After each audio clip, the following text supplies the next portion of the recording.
Hi guys, and welcome back to the channel. Well, today on Ron's Keto Cafe, we're going to make this comfort food low-carb keto chicken pot pie. Now, this delicious recipe, you'll need 1 pound of chicken, and we're using chicken tenders today. We're taking the chicken tenders and we're cutting up in little bite-sized cubes, and we're going to be cooking us into the Dutch oven today, using the new wave cooking that we have, the induction cooking.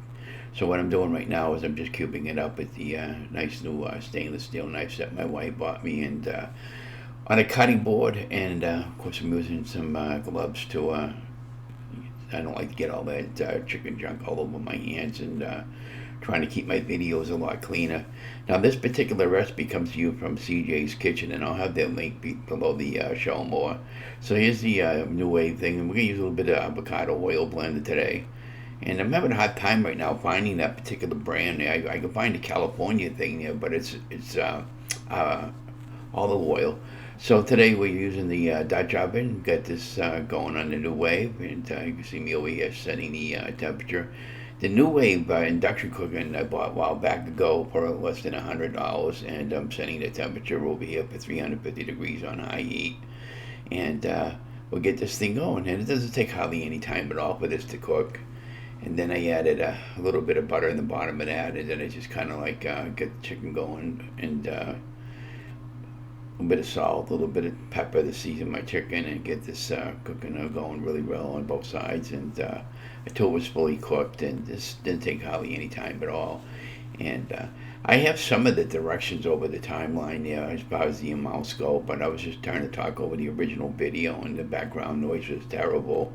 And the original video that I posted, I had music going over my voice, and I had some a lot of complaints about couldn't hear me talk and whatever. So I'm just gonna kind of do it this way now. And that's the chicken that's done. And now we put it a little bit, a couple of tablespoons of salted butter into the bottom of the Dutch oven, and then I added maybe about a couple of good heaping tablespoons of flour to thicken it up there. Now, normally I would be using xanthan gum, but I'm not a fan of it, but I have used it before in the past. But if you're doing true keto 100%, you would be using xanthan gum over here instead of the flour that I put in over here. And that was just to thicken up the. I used the flour as a thickening agent, and I was fine with it. It if you were not doing now keto and just doing low carb weight loss, like Weight Watchers or something like this would be great. You can use the flour as a substitute instead of the xanthan gum. But yeah, so then I just ended up adding a little more butter to it, just to kind of like make it a little more, because I felt it wasn't going to thicken up enough or whatever. So just kind of like follow me along over here, and again, this didn't take hardly any time at all. So now that we got that all ready and sizzling and just about ready to for the next process, which is to add a little bit of chicken stock. So I got it right here. I got some broth actually from the Coley brand, and I added probably about a cup, and then I added a cup of heavy cream, and let that go, let that simmer for a little while and get that going. And now that that's going, then I ended up stirring it and bringing it up to a simmer. Yeah, it came out pretty good there. If you look up the low carb recipes and keto, basically Sarah and CJ, they have a really great channel for that, along with Keto Focus and many others that I have below the show more. And so now that we got this is pretty well simmering. You can see it's done boiling and all. It doesn't take hardly any time at all. Then I'm using salt, pepper, a little bit of garlic powder, onion powder, and getting that all mixed in really well. And now that's really cranking, and we're going to add the cooked chicken back into the stock pot or Dutch oven if you prefer.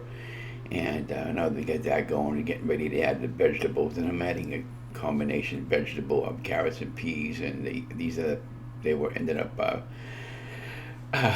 frozen, and I ended up thawing them out a little bit, and I was just mixing it all in and stirring it all in really well, and getting that going. Now it's time to add the biscuits that go over the top to make our crust. So we got some almond flour going over here. We're gonna add a little bit of baking powder, and again a little bit of onion powder, garlic powder, salt, and yeah, so now we're getting ready to mix it up with and that's the baking powder.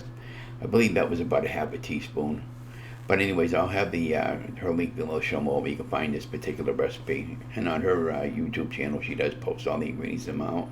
Then you'll need 3 eggs to act as a binder, and we're going to mix that all in really well with the spatula and the whisk. And then over here, we're getting ready to add some cheese. I added about a fourth of a cup of um, chopped cheddar cheese, and it could be any cheese of your choice, really. And I'm done mixing this all in, and that's going to be biscuits that'll go over the top of the Dutch oven, over the top of the greens. And I'm using an ice cream scooper just to scoop them all in so I can get all the even sizes of that. And then I'm going to continue cooking this with a lid on, I believe. I'm just thinking about how I remember putting this video all together the first time I did this. And I'm just kind of like flattening them out a little bit with the spatula.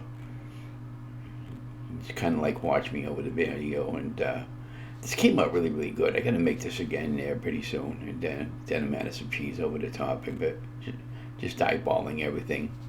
Most of the time I eyeball a lot of stuff there because I feel this is really good. And then and as I recall, I put that in the oven at 350 degrees for about 20 minutes until everything was fully melted. And there you go, and there you have our final product. But I'll have the link below to show more. But hope you enjoy the video, just to give you an idea on some options you have. But anyways, don't forget to like, share, and subscribe to the channel. Love you guys.